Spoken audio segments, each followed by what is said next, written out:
Welcome to the Emily the Mystic Show. You're about to walk through a portal that leads to all things mystical, magical, spiritual, and supernatural. I'm your host, Emily. I'm a spiritual mentor, an Akashic Records practitioner and teacher, an intuition development coach, and a galactic channeler. If you're an old soul on a self-discovery and healing journey, you are in the right place.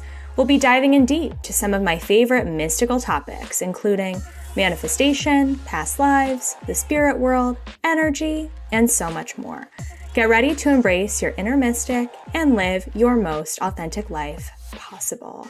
The portal is now open. Oh my gosh, my dear listener, guess what? We have a special Halloween episode today of the Emily the Mystic Show podcast. I am so excited about this one because we are talking all about paranormal investigations and the spooky side of the spiritual space. So I cannot wait to introduce you today to Ariel and Ashley, also known as the Boo Babes. So I'm going to introduce them individually, and then we'll kind of get into a conversation today about what they do and how they work with the paranormal. So Ashley Frost is a writer, green witch, and nature-obsessed fairy, published author of Oracle Decks, Spirit Seeker, and wifey and mom to 3 beautiful little girls. Ashley loves books, adores animals, and enjoys baking as well as gardening. Ashley also runs a soul-led business, Pink Mermaid Diaries, which has shifted and expanded over the past 6 years into the very essence of Ashley's heart and soul. You can find her work in most major bookstores internationally, and you may connect with her through Instagram at Pink Mermaid Diaries, at the Book Fairy Ashley, and on TikTok at Ashley Frost 111. And then Ariel Delurey is a psychic witch, an intuitive channel, and an oracle card reader, a trauma-informed shadow work guide, spiritual mentor, and paranormal investigator. From a young age, Ariel had a fascination with all things spooky and paranormal, which led her to seek out experiences with the other side. Now, with 15 years of experience investigating the paranormal, she has been able to hone her knowledge and skills on the topic. Over the last 3 years, this fascination has guided Ariel to begin developing her own psychic and intuitive gifts, as well as guiding her to open her soul-led business, Enchanted by Spirit, where she assists others with deeper levels of healing and empowerment. Ariel is obsessed with all things witchy and whimsical, adores animals, is an avid reader, and a thrill seeker. And her goal is to connect the spirit world with the mundane world and to bring her biggest passion, paranormal adventures, to all of you. Welcome you both to the show. Thank you. Thanks for having us. Yes, thank you so much, Emily. Oh my gosh, it's going to be fun today. But of course, as we always start the show, let's dive into your astrology, sun, moon, and rising, so we can maybe understand why you're so drawn to this side of the spiritual space. So Ariel, what is it for you? Yeah, so my sun is in Taurus, my rising is Sagittarius, and then my moon is Cancer. Love that. And Ashley, how about for you? So my sun is in Aries, and I'm a Capricorn moon and a Virgo rising. Ooh, love it. Such powerful combinations and lots of different elements in there, which I think helps us understand perhaps the unseen world a little bit more.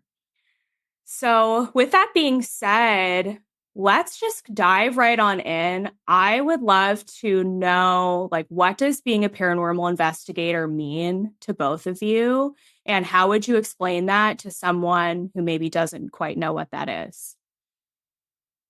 Yeah, so being a paranormal investigator, the way that I would explain it to someone who doesn't know or isn't familiar is really just trying to go into a location that has, so much history to it. Typically, I personally like to investigate locations that have a little bit of a darker history to them. So there's a little bit of a heavier energy there. But kind of what we're doing is going in and trying to get evidence of the paranormal. So of spirits or ghosts or whatever you want to call them. And we do that by using a series of tools as opposed to solely going in and using our intuitive senses. So that's what I would explain paranormal investigation as. And being an investigator just means, to me, having a curiosity about the other side and having being brave enough to go and explore it and wanting to see the physical manifestations of it as well. And just, getting that understanding for the other side.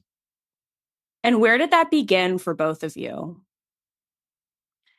So for me, I was always into just like strange things as a kid. Like I like loved horror movies. I literally had like different figurines. Like I didn't have dolls. I had figurines of like horror movie action figures. So like the Chucky doll and like Freddy Krueger, like those OG kind of slashers. I had like those were my dolls, those were my Barbies.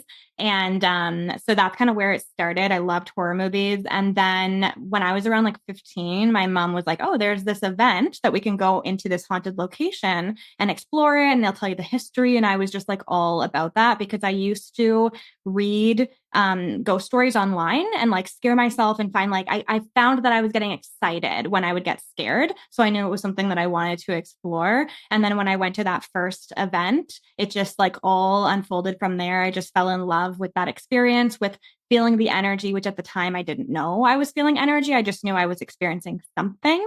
And then it just kind of all catapulted from there. And I kept seeking out those experiences. And Ashley, how about for you? For me, oh my gosh, it started when I was younger as well too. My dad was very, very into like horror films, ghost hunters, going into haunted locations. My dad was also like a medium and he channeled. So growing up, I was around it a lot and I was just very interested in the unknown and spirit. We used to play with like a spirit board and talk about spirit guides and just all of the things. So I felt like I just loved it from when I was young. And then it kind of progressed from there and then turned into a lot of different things. And I feel like I veered off into like different avenues and practices within my business, but then came back to this kind of full circle. And just being able to find that physical evidence of spirit has been like an actually like beautiful experience for me because I'm used to kind of just like tuning in, trusting it obviously, and bringing through spirit through like mediumship and channeling and cards and all of that. But like bringing this practice in and going into locations and actually like physically feeling it, seeing things, getting that evidence, using those tools, it's just been like a whole other experience that I'm like, yes, I love this. It's so much fun. So it's nice to bring that fun component back within my business and within my life. So And did either of you have any fear getting into this? Or like, are we all in like excited, like wanting to learn more? Or is there a little bit of nervousness or anxiety about it? I wouldn't say nervousness and anxiety. I think there's fear associated with it solely because like the ambiance of the places that you're in, right? You go into this like place, you hear about kind of horrible things happening there. You can kind of feel the heavy energy and you're also walking around like in the dark. So when something happens, there's a little bit of fear that does course through you, but it's a fear that then equates to excitement. So the way that I always explain it is like it's terrifying but exhilarating. Like it's an adrenaline rush, but it's rooted in like a little bit of fear, but not fear in the sense that you're actually scared something bad is going to happen, if that all makes sense. So that's kind of how I experience it. Oh, totally. And did either of you have any experiences in childhood with going to any haunted locations that kind of really opened your eyes to wanting to do this as an adult and like learn how paranormal investigations work? Yeah, I think we both have probably had our experiences. So I can touch on mine and then Ashley can kind of touch on hers. But I had, like, again, I always had that fascination, that interest. But like so many of us in the spiritual world, I was told and taught that like you were either a psychic or you weren't, and that's that. So I had this deep longing within me that I wanted to be able to connect with spirits and actually like feel the energy and like tell you if they're a male or a female and all of that. But I didn't believe that I could do that. So I went an alternate route of like, I can go down and I can investigate these locations and get that experience that way. And now, of course, with what I do, I understand that that all came full circle. But my very, very first experience with a spirit, which is when I got that like exciting adrenaline rush, was I actually followed like a little girl spirit down the stairs thinking it was a friend of mine. And then I turned, like my friend called my name from the top of the stairs and I turned around and I was like, oh my, like what was I just following? And then I was just like, I need to explore this more. Like it was so cool. And then again, just continuing to look up like ghost stories and seek out those experiences where I could. So I did definitely start at a young age, and it's just been one of my biggest passions and interests. And Ashley, how about for you? I was going to say for me, when I was younger, I did move around a lot. My parents were split up. So it was like me and my mom for a little while, just like most of the time, except for weekends. And so we were in like different locations and I did have different experiences. The one I kind of remember that was pretty strong was when I was little and I was in my bed ready to go to sleep. And I could have swore that I saw somebody standing in the doorway. And I was thinking, there's no man in our house. It's just my mom and I. And it did scare me at first. It spooked me. And I remember just like hiding under the covers and being like, go away, go away. I've had like many experiences like that where I've seen like various shadows as well too. And for me, it's like that clairaudience. I hear a lot of voices too. But yeah, there's been like many experiences. And I think at this point, like in my life, I'm just not scared anymore. I'm so used to being around spirit, and whether that's like through mediumship or any kind of different modalities, going into a haunted house, I'm kind of just like, oh, well, they can't hurt me. I'm not scared of them. And I'm kind of just like, it is what it is. Let's just have fun. So it is more fun for me as well, too, to kind of just go in and exhilarating to get that like jump scare. Totally. I love that so much and can seriously relate to, especially with being on the journey of opening your spiritual gifts. At first, I know for me, even maybe 5 years ago, I would probably have a bit of fear of like going into this world and kind of tuning in to see what's there. Cause I live in a very old apartment building. My apartment is over 100 years old and I get visited by things all of the time, especially at night. And so when that would happen to me, because I've lived here for a long time, when that would happen to me like 5 years ago, I didn't know what it was. And I had a lot of fear about it. And I, didn't want to look at it, wanted to avoid it. And now that I'm open and doing this work, I know what it is. And I'm like, oh, it's just a spirit passing through. Like, it's nothing to worry about. It's nothing that I like need to get all freaked out about. So yeah, I think it's so interesting how you really learn that there isn't anything to be afraid of in the spirit world. And that can be so liberating, I feel like. Yeah, I completely agree. And I love that you said liberating because that is what it is. And I think that any fear that does come with spirit is usually because of the fact that it can be a little bit jarring to hear something or see something that we can't quite explain. But once you do start moving into that sort of spiritual realm and understanding a bit more, it becomes really beautiful being able to connect with the other side in that way and seeing those manifestations. And I mean, sure, there are things that can happen that you have to kind of just be mindful of and protect yourself. But I think at the heart of it, like, we have so much power within us and boundaries that we can put in place that when you go into these places with a kind of just confidence that you're not going to be impacted in a negative way, then you usually aren't, at least from my experience. So. And then I also would love to know, how did the two of you find each other and how did this journey begin? Like doing this work together and doing investigations together. Yeah, so we actually just connected on Instagram and we realized that we live in the same town, basically. We realized that we had so many things in common too. Like that's how our kind of relationship started. I remember us having a conversation and it was about like cats and stuff. This was like one of the first times we spoke and we were just like, did we just become best friends? Like literally just from that conversation. So I thought that that was really cute. I was already kind of on my spiritual journey, dabbling in things. Ashley was doing mentorship series at that time, like helping people develop their intuitive gifts. And I was really looking for a space that, one, I felt like comfortable with the facilitator and where I could just be held accountable to really work on this stuff and like dive into my intuitive gifts. And I spoke to Ashley and I was like, you know what, I'm going to join this one. So we joined and actually we just continued to develop our relationship from there. After her mentorship ended, again, we just continued. We started going on like little adventures together, little day dates, just doing things that like we enjoyed doing. But connecting with Boo Babes, I'm trying to think, like, Ashley, do you remember exactly how that conversation happened though? Because you would have known that I was really into like paranormal. I knew that you were practicing mediumship like actively, which I found really fascinating. So we kind of came to with almost like different experiences, but things that could really build upon each other in this way. But yeah, Ashley, tell me like what your experience was, because I can't remember like the conversation about pooping. Oh my gosh. I feel like it feels like so long, but it's only been a year. But I feel like we were just kind of chatting. And sometimes when we're chatting, we'll just be like talking about like certain things, or we'll be talking about like adventures that we went on and like share our experiences and stuff like that. And then we were kind of just like, oh, one of us was like, oh, maybe we should start like a YouTube channel. Like that was a thing. And then it kind of blossomed from there. And then like we went back and forth, like trying to figure out like a name. And like at first it was like Boo Baby.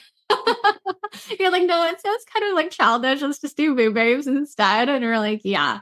But I don't know, like we just like, we talk all day, like most of the time. And then like things just kind of come up and we're like, we should do this, we should do this. And we're like both very spontaneous and very adventurous. So I feel like when I'm suggesting something, Ariel's like, yeah, of course. And when she's suggesting something, I'm like, yeah, let's do it. So, like we work really well together and we have fun together. So that's kind of how it was born. It was just kind of an idea, spur of the moment. We thought like, this is fun. You enjoy this. I enjoy this. Let's do it together and see what happens and just have fun with it. So yeah. I think one more aspect too that kind of reminded me when you were speaking is that her and I also really love filming content and like doing these things together, because we're both, like she said, always down to do the things. So when we talked about a YouTube channel, we were just like, yes, this is so in our wheelhouse. And just kind of, it just fell into place like perfectly. And yeah, I mean, I'm really grateful for Ashley and just like how our relationship has evolved and how we've kind of got to here, because it's really fun to just like do this from a place of no pressure, just bringing it to the audience for fun. And her and I had also done an event together too that was a little bit witchy, so we just learned that we do work really well together. And yeah, it all just kind of blossomed and now we're here. Love that. Yes, we love the sacred sisterhood and the business collaborations and the friendships. So fun, so awesome. And when it comes to embarking on a paranormal investigation together, what do you guys bring with you? What tools do you have with you? Like, how do you get prepared for that? Yeah, I would say like the most challenging thing is finding the locations. Like we've definitely had our just share of being pushed back and forth to try to get like access to the locations. Once you secure that, you're good to go. But we both do bring tools. So I would say we have an EMF meter, like a reader that can tell you if there's electromagnetic frequency around you. So that's been a tried and true method. We have our spirit box, which will pick up on radio frequencies to bring through paranormal voices and just like sentences and things like that. We also have a REM pod, which will kind of create its own electromagnetic frequency around it, so that if something enters the field, it starts beeping like crazy, and that there's something that's unseen there. We've brought, for our last investigation, we brought dowsing rods too, to be able to kind of use the energy. Dowsing rods are almost, you can use them as like a pendulum of sorts, because it really just interacts with your energy. So I believe they're originally used to find hidden things like water and minerals under the ground. But you can hold them really still and you'll say like, show me my yes, and it'll kind of point in a certain direction, show me my no. So very similar to a pendulum, getting familiar with the energy and then asking the spirits questions and seeing what occurs. We've used spirit board as well in our investigations. I'm trying to think of what else. Oh, there's also a static meter, which instead of capturing electromagnetic frequency, it captures static energy as well. So we just have a bunch of different tools. And then also these cat balls, where you'll put them on the ground. They're really, really sensitive. So if you touch them, it'll start lighting up. But if nothing's around and it starts lighting up, you're like, okay, well, something, touch that. So those are, I would say, kind of the arsenal that we bring with us. Of course, we come equipped with our phones to try to get as much on camera. And yeah, Ashley, would you say there's anything else that I'm forgetting? I usually bring my stand just because we want to record content. Sometimes we will have our phones like set up in two different places because we have tools set up all around. And we don't want to miss anything. Like last time we were kind of running back and forth. So I had to set up a camera because one REM pod would go off in the hall. And then on the other side of the room, the other REM pod would go off as soon as we reached that REM pod. So they were being like very playful, which was fun. But yeah, so I think like a stand, and then we'll just bring like water. And last time I brought snacks and I was like, why did I bring these chips? Because I kept having to take them out, get my tools, and then put them back in. And I was like, next time I'm not bringing chips. But yeah, I think that's all basically. And then ourselves. Yeah. Oh, wow. So walk me through whether it's a recent investigation you've done or just in general, like the process of getting yourself set up. Like, what does the timeline look like? I would love to hear kind of the whole thing of what you do. Yeah, so I would say timeline. I mean, as long as possible. Like I would literally go into a haunted place for like 5 hours if I could, but oftentimes I would say they allow you for like 2 to 3 hours, depending on what kind of collaboration you've made with them or decided on. I have done an overnight investigation before, which was just amazing. We can talk about that with stories later on. But yeah, so typically we kind of go in, we like to get a tour of the place first just to see like, okay, where are we going? And then kind of feel into each room and see, okay, was there a specific room we wanted to start with here? We will also use our EMF meters to do baseline reading. So kind of going around the room, seeing, are there any spikes on the EMF? Because what EMFs are used for, a lot of like electricians will use them to see, okay, where's power lines within walls? So if we're up at a wall and it's going off, or up in a certain location and it's kind of consistently going off there, we can say, okay, that's probably not a spirit. It's probably what is around. So you want to do a baseline to almost use your own skepticism to make it more scientific of an approach. Because if we just start saying, oh, every single thing is a spirit, then we're not really doing our due diligence. So I would say that's kind of how we start. And then we just like set up and wait. A lot of patience is involved, and trying to go to each room and giving it enough time to see. That's kind of how I would start with. But Ashley, I'm sure you have things that I haven't thought of that you might want to share about it.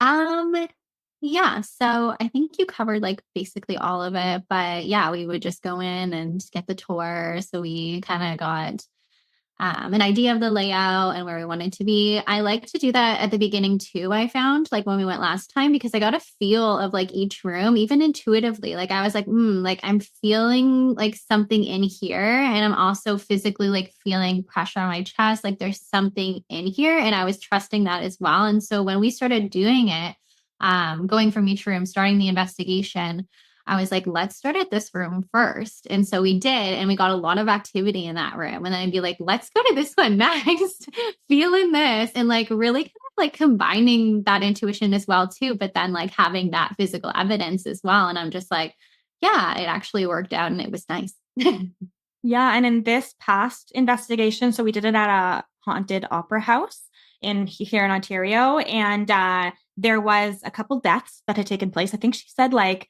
up to 12 around there, deaths that had happened just over the years. It's like 117 years old. So it's, it's had its moment.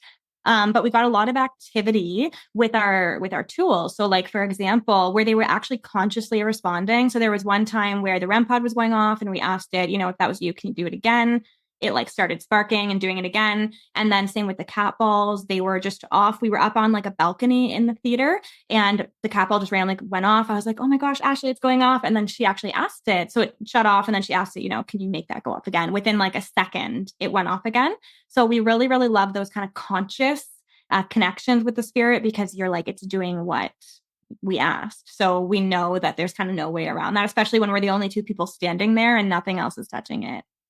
Oh my gosh, that's so crazy. I can't even imagine what that's like in the moment. You must be like, it's Literally, happening. So excited. We get so excited. Usually we'll be like, oh my gosh, look, right? So like we did record this one, majority of it anyway. So we will be posting a YouTube video on the Aurelia Opera House later in October. So stay tuned. But yeah, we tried to capture as much on camera as possible. It's just kind of hard sometimes unless you have like a GoPro or a static camera that's set up, because you can't control when things are going to happen. So it's kind of like you're trying to fumble and grab out your phone and record the whole time, but we also be present there as well. So it's like a balancing act.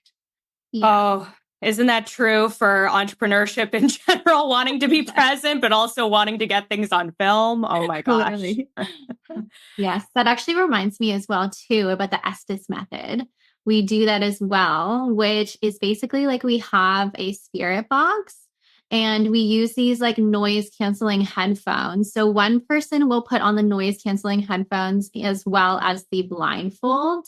And then the other person is going to hold the spirit box and then ask questions. But basically, the questions that I would ask, say Ariel was the one with the headphones on, I will ask a question to spirit, and then she will be listening to the spirit box. And she will just basically yell out or say what she's hearing through that. So they could be words, it could be sentences. But it's really interesting because she can't hear what I'm asking, and I don't know what she's hearing unless she kind of says it. But it's to get that like evidence as well too, that we're actually speaking with spirit. And it's like you can't make that stuff up, because even in the previous video that we're going to be releasing, we got a really good SS method session, and I would ask something and they would give me straight answers. So it was like very cool to kind of experience. And it's like, how else would you know this? You can probably explain it a little bit better, Ariel, because I probably missed a couple of things, but yeah, that's the gist of it.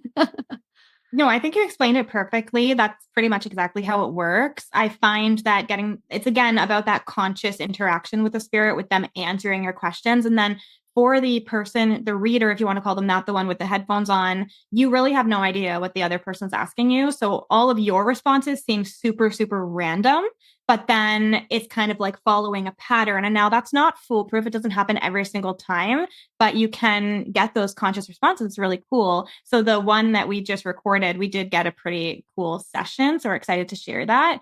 The other thing too about being the one with the headphones on, like Ashley and I have both experienced it. So you can talk a little bit about your experience, Ashley, but I find that it's very overwhelming because you're hearing just all this static, these voices in your ears going crazy. And to me, sometimes when the energy really gets up and builds up, it feels like there's like 10 different people trying to yell something at you at one time. I actually, because it's blacked out, right? So it's almost like you're closing your eyes because you've got a blindfold on, but my head actually starts like spinning. Like I feel like my body is like spinning when the overwhelm happens.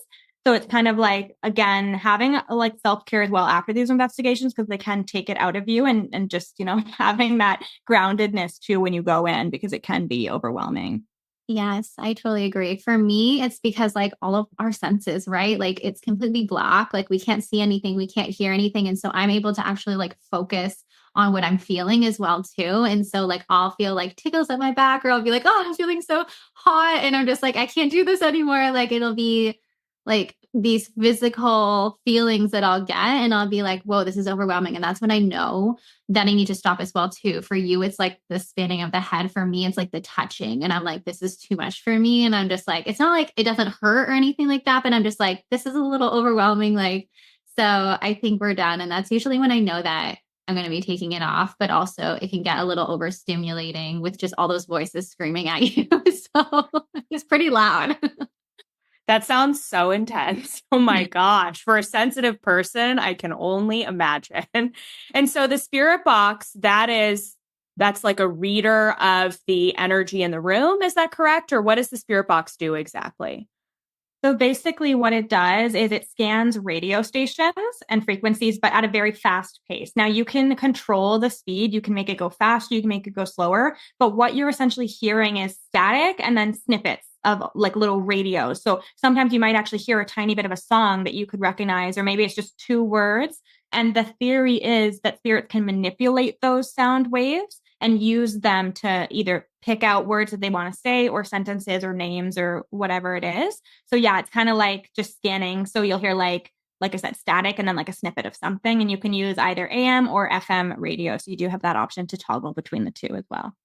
And then for you, the one with the headphones and the blindfold on, are you just saying what you're hearing and receiving because of the radio stations jumping back and forth? Or are you just trying to respond to whatever you think your partner is asking you? I don't know if that makes sense. Yeah, you're just saying what you hear. So sometimes you actually can't make out what you're hearing. And that's why sometimes there may be like a little bit of a delay in responding, because it's very fast. It's very jumbled sometimes. So sometimes I'm sitting there like, I actually don't know what they said, or like you almost want to speak, but again, you're not confident in the words. So I try to only speak when I've confidently heard something very clear, and then I'll just yell it out. And then whoever's asking the questions will kind of be able to see, am I having a conscious conversation, or is this just like really random to my questions? And you can kind of get a sense of if you're actually communicating with a spirit, or if the person's just like blurting out random things. That's fascinating. I can't wait to watch that on your YouTube channel. That's going to be so interesting to see. And this also leads me to a question of, because I'm sure someone out there listening is thinking to themselves, well, how do spirits end up in these locations? Like, are they trapped there? Like, why are they there in the first place? Are there different types of energies that are there? Can you speak on, what you've observed or noticed when it comes to different types of spirit phenomena that you might encounter? Yeah, I mean, I think that the whole like why are spirits there is a very personal belief that you kind of have to form. But with regards to the spirit energies and the types that are there, this type of thing has been widely just commonly documented. So it's kind of the same across the board. But I would say you have those like conscious spirits that will be able to actually communicate and respond to things you're saying. And then you're also going to have your residual energies where it's more of an energetic imprint on a place. So maybe, for example, every night at 3 a.m., you like wake up and you hear a noise in your house. That's probably not a conscious spirit. That's probably you're interacting with the energy that's just present, that is residually happening there. It doesn't always have to be something bad either. I know that like horror movies make that sort of thing. Like my mind goes to like The Grudge, if anyone's seen that, where like the same thing happened every night at 12 a.m. and it was like a horrible murder. So it's not always like that. Sometimes it's just maybe your grandma really loved like baking in the kitchen, and then maybe every anniversary of hers you like smell something, or like something like that that's consistently happening to you would be more of a residual imprint as opposed to like a conscious. And then you can kind of move into like the non-human spirit. So depends again on your beliefs, but even something as simple as like elementals, right, that can be a non-human spirit. I am somebody who believes in the darker side of things, so like demonic energy and stuff like that. I think that can be present in a location too, but again, it's personal belief. But why are spirits there? My own personal opinion is that spirits aren't stuck there, but sometimes they're connected to a location. So they almost find like a comfort in being there. And maybe, again, I don't know the answers to the universe, but maybe they don't actually know that they're passed on and they think that they're just moving through life like in this location that they're very comfortable with. So that's kind of my own personal belief, but I think spirits can be anywhere. You can kind of, because it's all energy, right? So you can kind of call in the spirits. Maybe they're not always there, but they get called in. So that's kind of what I believe. But I'm curious what you believe, Ashley, because I don't know if we've actually like spoken about this together. We went a few times, but it was like a long time ago. But honestly, like I do believe what you said, me too. I don't believe that spirits are stuck, just connected as well. I feel like there are so many different types of beings out there. We don't like, there's some that we probably haven't even connected with yet. Like there's such a huge universe, so many different realms, right? So I can't speak on all of it. But I personally haven't experienced any demonic energy as of yet. I'm very curious, not that I'd be calling it in or anything like that. It's just that I am used to kind of connecting with like angels, the divine, like spirit guides, and then through mediumship, right? So, and fairies, right? Like all of those like cute little elemental high vibrational spirits, as well as like people that have passed on, right? So like at all different, frequencies, I have just not connected with like the lower frequencies as of yet. Not saying that I don't believe that it's real. Asked me 2 years ago and I would have said that I didn't believe it was real. But now I'm kind of very open and curious. And I'm like, I don't know all of it. And just because I haven't experienced it doesn't mean that it's not real. And I am open to just seeing what other beings will come forward and what I will discover.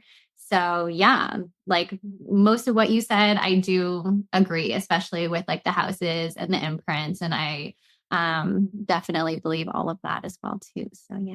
Well, and I think like the line of work we're in, like somebody could say literally anything to me that they saw or felt, and I wouldn't even bat an eye. I wouldn't be like, what? That's not real, right? Because I'm like, there's so many, like you said, so many dimensions, so many realms, and we don't know. We don't know the truth of it. That's half the fun. It's exploring it and making your own belief systems. And that's why I'm very open-minded. And so is Ashley to other people's beliefs, because we could all just be like having a psychotic break and experiencing all of this and none of it could be real, right? Like you don't know.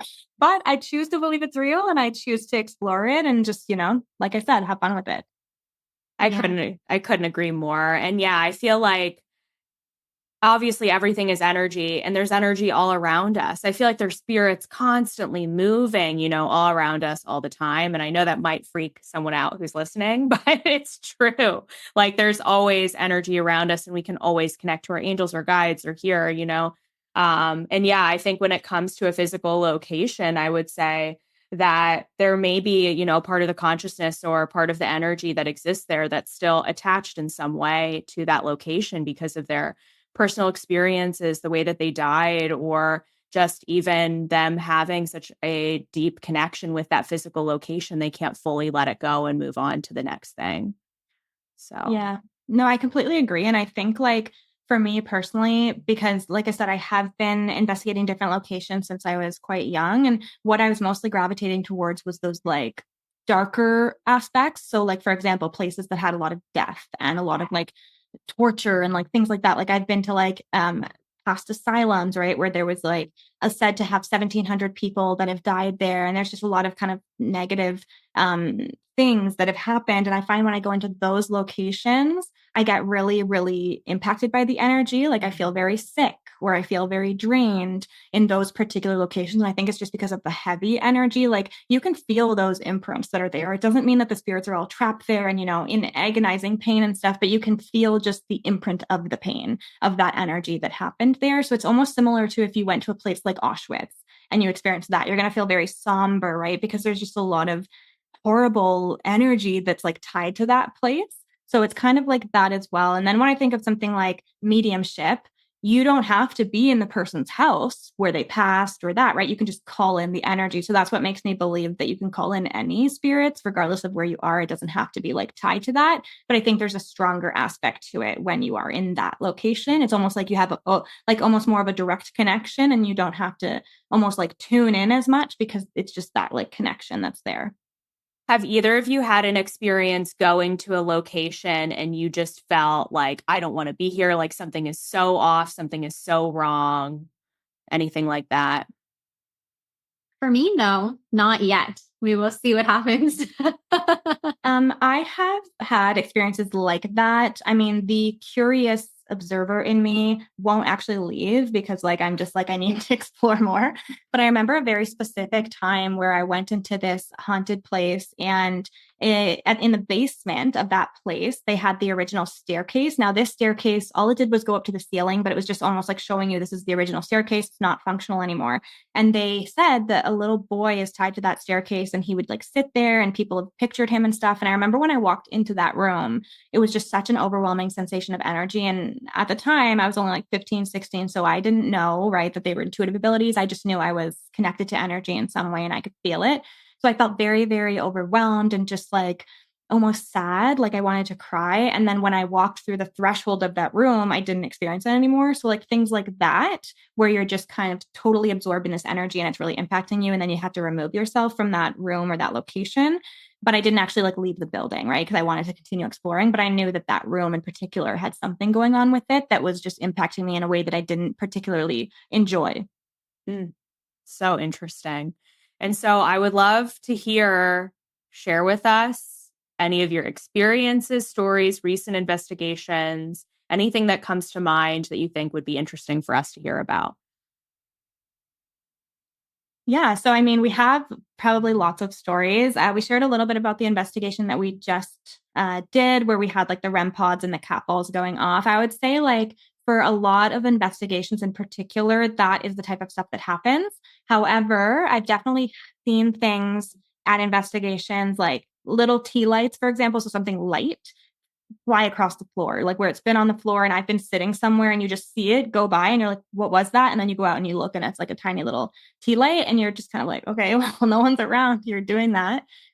You've also probably, I don't know if I talked about this when I met with you last, Emily, but I like to go to these seances every year. And actually this year, Ashley will be joining me. So she'll be able to experience it for the first time. And these seances, I have never experienced anything quite to this degree of like a physical manifestation. So in these particular experience is. Again, you're going to a haunted location with a lot of dark history attached to it. You actually sit in seance with about like 12 or 13 other people. So you're really building up the energy in the room, and then you're calling in whatever spirits are there. So I remember one time, actually the first time I went, I was sitting in a circle and behind me was an open doorway, but I couldn't see anything in the doorway. It was just behind me. And I remember the host was kind of provoking the spirits a little bit to get them, just building up that energy.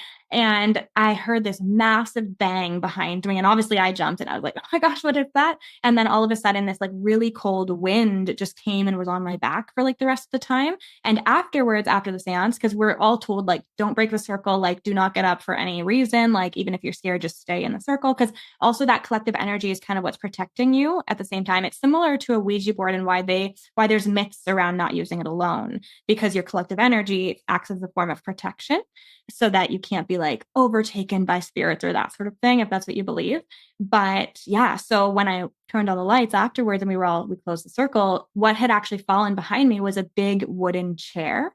And these locations are types of locations where if you're walking around anywhere, you can hear it because it's really, really old. It's very creaky.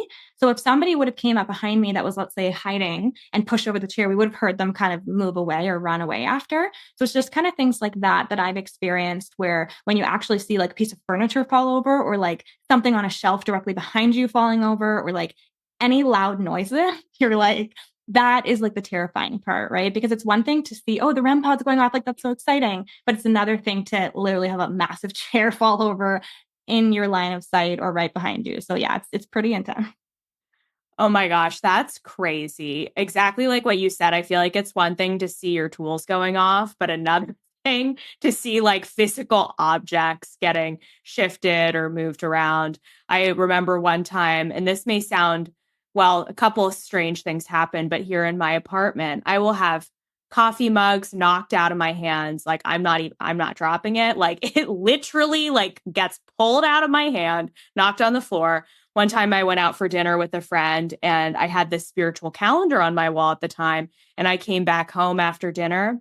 And I kid you not, the spiritual calendar was literally like 4 feet from the wall. So something had knocked it off the wall and then moved it so that it was in the doorway as I was walking into my house. It couldn't have just fallen off the wall and then moved itself several feet. So I was like, oh my gosh, hello, who's ever here visiting me? So crazy. So anyway, Ashley, what comes up for you with stories? Oh my goodness. Well, if you want to talk about like investigation, when Ariel and I went on our first one together last year, we went to this place called the Beck House. And it was my first time actually sleeping at a haunted house. So I was very nervous. I wouldn't say scared, but then actually I did start getting scared after because, it's one thing to be like, yeah, let's go to the haunted house. It's going to be so much fun. And then when you're actually there and you have to go to bed, I was a little spooked because we did get a lot of activity, like when we stayed up and we were trying different methods, using the tools and everything, connecting, and just seeing what came through. And we did get a lot of action. So when it was time to go to bed, I was like, oh my gosh, I cannot sleep. She just sleeps like an angel. It doesn't bother her at all. But during the night, was very, very crazy because there is this apartment. Well, there's actually 2 apartments above, and we were in one apartment. And there's nobody else within the house. We rented it. It's like an Airbnb. And during the time we were sleeping in the hall, it sounded like there were children running back and forth. Dun, dun, dun, dun, dun, dun, dun. Like I kept hearing it and it was as clear as day. I've never heard something like that, like so loud and so prominent. And I was like, Ariel, wake up. Like somebody's running in the hall. And she would wake up and be like, what? And it'd be gone. And I'm like, cool. So then she would go back to sleep and it just kept happening. And there was a time where it felt like somebody was like standing at the end of the bed as well too, like almost like watching us. And I was like, this is like a crazy experience. Scratching on the walls in the morning, like that was crazy. And she did hear that. But yeah, like it was crazy because I went back with my dad actually not long after and stayed in the other apartment, and we got a lot of action as well too when they have these like fridge magnets that they put on there, and we had left to go to dinner, and we came back and it said hi, and it, we weren't there. And I was just like, whoa, this is crazy. Like just the stuff that came and like the physical, like actual orbs too, that we were like, okay, this is definitely not dust. Because we were looking at the camera, looking at the light, and then looking afterwards. And it was just like, you could see like the patterns in between. And I was like, this is crazy.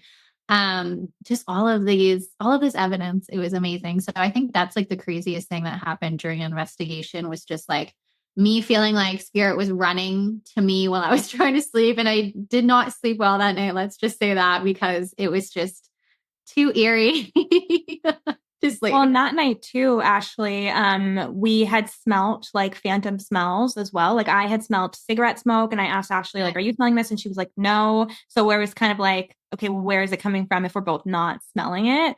And then I remember I was getting ready for bed, and Ashley was in another room, and I heard like a child laughter. And I said to her, like, did you just hear that? Like, was that you? And she was like, no. And so I was like, what the heck? So We yeah, heard it stuff on like video that. as well. Sorry. Pardon? I was going to say we got it on video as well. Somebody pointed it out to us after that they heard a child's voice in the background. Yes. Mm-hmm. Oh my God, that's so crazy. And I don't know what it is, but there's something about like the spirit of children that's like the little footsteps. That's so creepy above anything else. Oh my gosh. And yeah, I mean, I couldn't even imagine that you would get much sleep during an overnight investigation like that. Oh, I And then there's stayed. just me, yeah, sleeping. Yeah, in the Ariel, movie. you slept. Ariel. She's fine. She's like, yeah.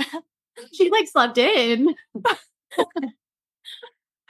Oh my gosh, that's so funny. I remember I went to a friend's wedding a few years ago, and here I live in Philadelphia, so we have a lot of obviously history here and things. And my friend's wedding was at this venue that was a very old, at least 100-year-old hotel on the site of a battlefield that happened here outside of Philadelphia.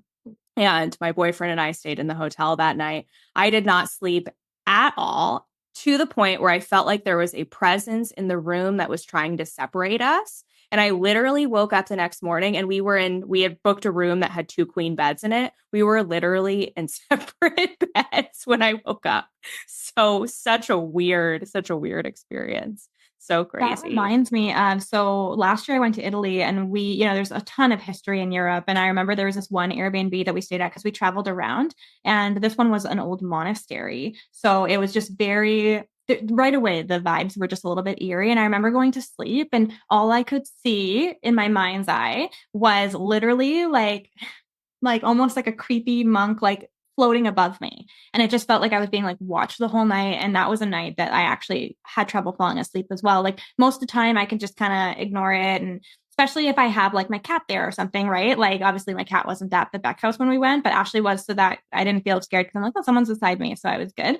But in this place, I was just like, it just gave total eerie vibes. So I think too, like when we're somewhere and you can't see it with your physical eyes, but you feel that it's there, like in your mind's eye, just trusting that too. And you can also ask it to like go away. Like there's times where I'm just in my room late at night. Let's say I'm watching a movie or something, and let's say I have like the dim lights on, and my eyes will just be drawn to a particular area of my room, and I just feel like I'm just like, I know something's standing there. Like it's not that I can physically see it, but I can just sense it. And I'll just say to them like, hey, like I'm not open for this right now. And then they do kind of go, and I don't feel that presence anymore. So we can also just ask, and we shall receive. Putting those boundaries in place. Oh my gosh, that is so 100% true for anyone listening who maybe clairvoyance isn't your main gift. If you're sensing something and you feel like there is a presence there, 100% there is a presence there, because I wake up all the time and I feel a presence at the foot of my bed. Sometimes I'll see something in my mind's eye, but I can validate this by sharing one experience. So I hosted a retreat a year ago that ended up being at a very haunted Airbnb. We did not know it when we booked it. And that first night when we stayed there, my co-host and I, we were up really late that night, and our bedroom was at the very top of this staircase. And I remember looking out the corner of my eye and feeling like I was being watched. And I look over here, and I'm like, there's 100% a female spirit standing there at the top of the staircase watching us as we're having our conversation. And then the next morning, we go downstairs. We had booked this house for the retreat with all these other women. And multiple other women said, did you guys meet the female spirit in the house last night? One girl says, yes, in fact, she came into my room because I had left the lights on and she turned the lights off for me in the middle of the night. I was like, oh my gosh, that's so crazy. So anyway, this little story just goes to show that if you feel like you are sensing a presence, there 100% is something there, even if you can't physically see it. I love that story too, Emily, because whenever people tell me that, I'm just like, I want to go there and I want to experience it. And I always say too that, as exciting as it is to connect with spirits and to see their physical manifestation, I don't want my own house to be like haunted, quote unquote, right? Like I would rather just go and then leave. But Ashley and I have actually had an experience where when we went to the Beck house, we didn't actually like close down our session. And then we both started experiencing things in our house. So we had to, and it was the strangest thing because it wasn't anything crazy. It was like little things that if you weren't aware of it, you could have easily brushed off as like, oh, that was nothing. But because we are intuitive beings and we are kind of familiar with spirit energy, we were able to tell that it was. But the strangest thing was that it would always happen at the exact same days for us. Like she would message me in the morning and be like, oh, this happened last night. And I'd be like, okay, weird. Because I also had something happen last night. And it was always just that commonality. But we actually just got together, did a little ritual where we kind of closed the door and put those boundaries firmer in place. And then we didn't experience those things moving forward. So again, just touching on that point, right? We do really have so much power within, and we can just set those boundaries and really make ourselves feel a lot safer and comfortable if you're experiencing something like that in your home. And that was going to be my next question. When it comes to self-care after an investigation, making sure you're cleaning your energy, is there anything special that you do to make sure that you're fully, like you said, closing the door on the session and moving on to the next thing? I mean, I think there are lots of different practices and everybody does what feels good to them. But for me personally, I know that even after going to like a haunted space or even after doing a reading or anything like that, to cleanse my energy, I will have like a salt bath.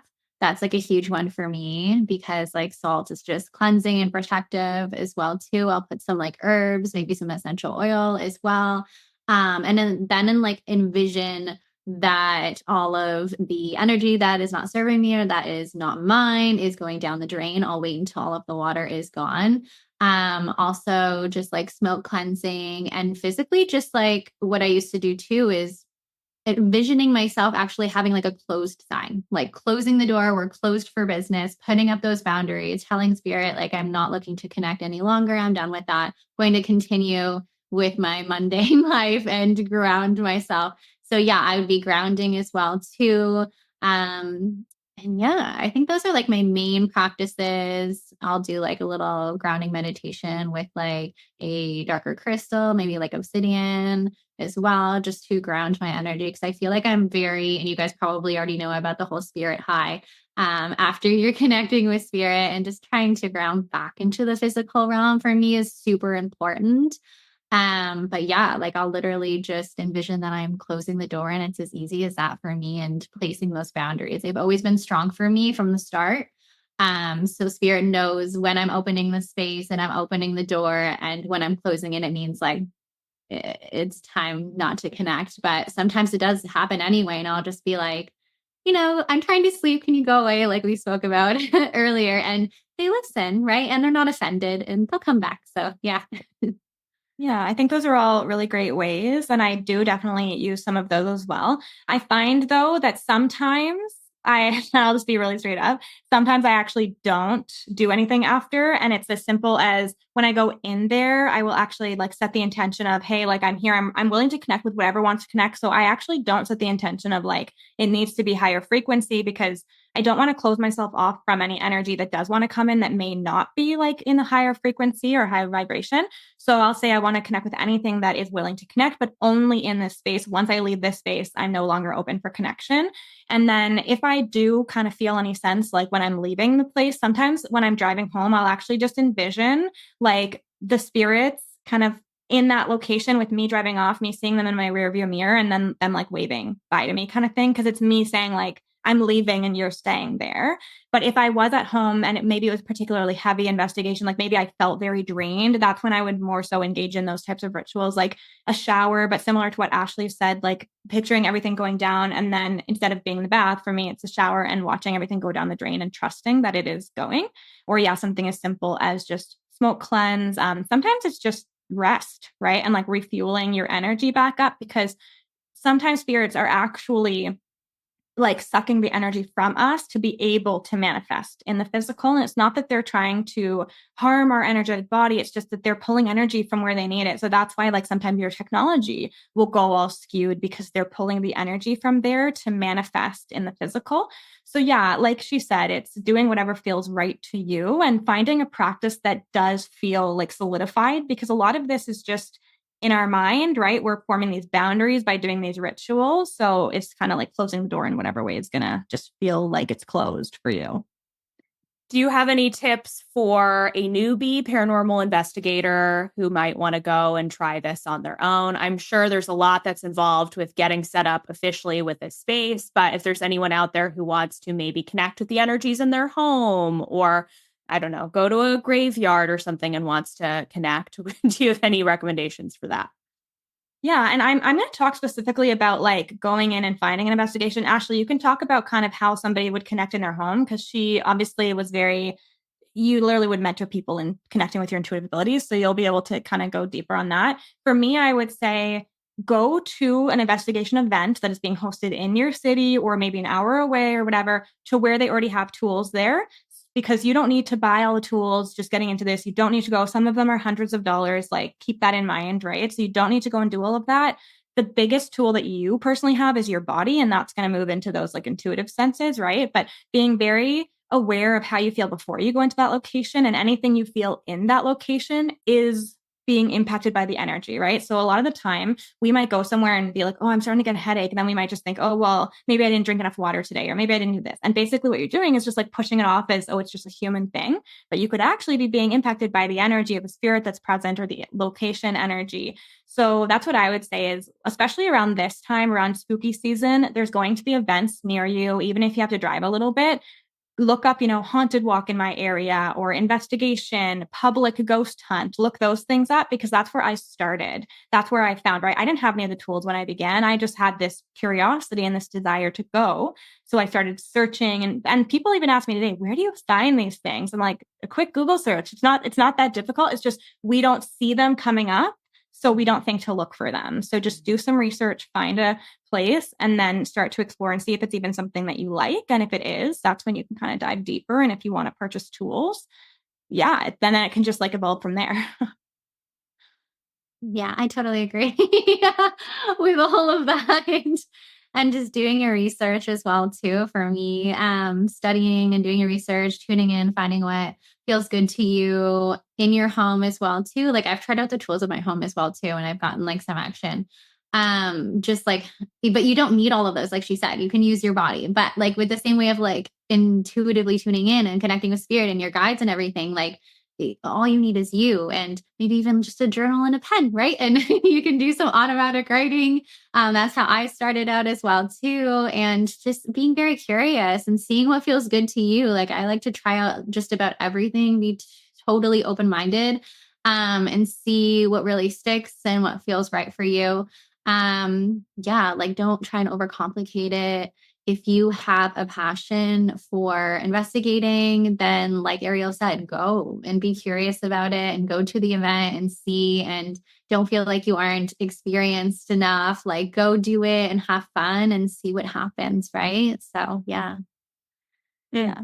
Yeah, a couple more like little tips too. So I want to just like emphasize, even though Ashley and I both said it, like emphasizing how big of a tool your body is, and how much, like I said, when I would go into these places, I didn't know I had intuitive abilities. So I just knew that I would feel sick or I would feel drained. And that was me interacting. So like however you feel in your body, if it's different from how you went in there, then you're being impacted by that energy, and trusting that. Another thing is, yeah, just being a little bit skeptical when you go in, and not thinking that every little noise or anything that you hear is a spirit, trying to refute that first. And then if you can't find any other explanation, okay, you can kind of allude to it being a spirit, but kind of going in with a healthy amount of skepticism, because otherwise we're just being so like, oh, everything is, a spirit. And that's not always how it is. Like sometimes it is just, a mundane thing that happened. Sometimes it could be like a rat in the wall, something like, who knows? But yeah, yeah. So I think things like that. And then, yeah, just knowing that you don't need any tools at all. But if you do want them, eventually you can find and to source them too. Do your due diligence when you're finding these tools, because I've seen them being sold on like Amazon. And I don't know if I would buy them from there per se, but maybe just do your research and see kind of what you can find in your area. So helpful, so interesting. I've never gone on a ghost walk in my city, so I think I might have to try that sometime. That sounds pretty fun. You totally should, especially because you said you're in Philadelphia, right? With a lot of history. And sometimes they're not even investigations. They're just outdoor ghost hunts ghost walks where they will just walk you outside of these buildings, tell you the ghost history. I started with that because then I would write down these places and then I would go visit them after. And so that I could actually go into them, because a lot of them are working operational businesses. So you can't really get into investigate, but you can go in and just explore and kind of get the sense for the energy. But I love learning the history and kind of the ghost stories associated with those places.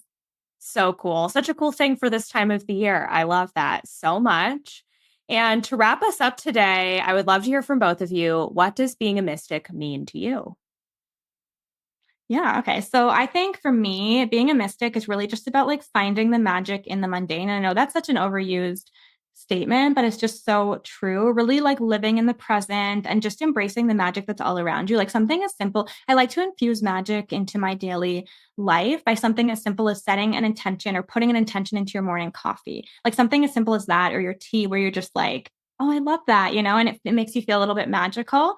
So yeah, just finding magic in the mundane. It doesn't have to be anything crazy. It can literally be you just sitting outside, like looking out at the universe and just feeling that sense of like awe and reverence for it. Just any way that like embraces your own inner magic. Yeah, for me, I literally wrote down the same thing. I was gonna say, why didn't I go first? Great whimsical. Like I literally wrote down the exact same. Oh my gosh. A mystery is really just someone that's in tune with their intuition, with nature, with the divine, with everything that the mundane has to offer, and finding that magic within the mundane as well too. And yeah, I think that in itself is just so beautiful as well. And there's magic all around us, and it's readily available to us as well too, right? So I think we all can be a mystic. There's all of us have a little mystic within us. It's just kind of acknowledging that as well too. And yeah, so the same. I love that answer. I mean, I couldn't agree more. So it's so perfect. I feel like we touched on a lot today. Is there anything that I missed or that we didn't get to in terms of our conversation about the paranormal? I mean, there is so many things. Like we could literally talk for hours, but I think we kind of got like the gist of it. Like I'm even thinking like just the amount of stories that I have and stuff like that. Because it is something that me and Ashley could talk about for hours on end, because it's not just like something that we're doing for business, right? It's actually like a deeper rooted passion. So when you find something like that, you can just really roll with it and run with it. So yeah, I think that we covered a lot of it, for especially for someone who is new and not really sure like about the paranormal. Perfect. Well, and I know you both have businesses. So is there anything that you feel called to share that you have going on in your business? And also if you could share where people can find you so that they can stay in touch. I would say, well, we do have a video that's going to be coming out. We don't have the exact date yet, but it's going to be close to Halloween, and that'll be from the last investigation. It's a YouTube video. So yeah, that'll be happening for spooky season. For me, I'm literally just writing. I actually have another deck coming out in March, so I can't say anything else about it, but that's what's happening. My third deck. You can find me on Instagram, pink.mermaid.diaries. And on TikTok, as you said at the beginning, Ashley Frost 111. And yeah, I'm just kind of like chilling, writing, taking it day by day, focusing on my family, taking a step back from readings really is what I'm feeling called to right now. So I am not offering those any longer, but I'm kind of just having fun and hanging out with Ariel, and yeah. Love that so much. Yeah. And there's actually just one more thing I want to share just about like living a mystical life. I think something really important is just like embracing your authenticity too. And like those things that make you like quote unquote weird or quirky, you know, when you're kids, like that's actually like one of your biggest strengths and something that you should embrace and just enjoy. Because I found, like I said, like I was that like weird kid and people would always tell me like, oh, you shouldn't be dabbling in those things. Like, you know, the things that we hear like all the time when you talk about mediumship or spirituality. So it's just kind of like going with that and trusting it because it is part of your purpose and like part of your path here. And then what's going on with me? So of course, Boo Babes, definitely check us out on YouTube. We're at the Boo Babes. We've got a few videos out already. We will launch our new video in October. We'll announce the date at some point. We just haven't figured out the date yet, but it will be close to, like Ashley said, Halloween. And then I also have a new service launching actually tomorrow, which I can share with you guys because I'm sure this is not going to be out before I launch it. So I'm actually sharing animal communication reading. So I'll be able to help people, you know, connect with their animals on a deeper level. So animal mediumship, essentially, if the animal's passed on. And then, yeah, I'm still doing my typical oracle card readings and shadow work, guiding with people. So that's what I've got going on. And then, yeah, the Boo Babes. We're excited to bring more investigations to you. And yeah, that's kind of it. Oh my gosh, so exciting. Congratulations to both of you on so many fun things coming down the pipeline. And Ariel, I'm always saying to my audience, we need more people to do animal communication. So that is fantastic. I'm so happy that you're doing that. Well, I'm your gal, so send them my way. Oh, I love it. Thank you so much, guys, for coming on the show. I appreciate both of you. And the portal is now closed.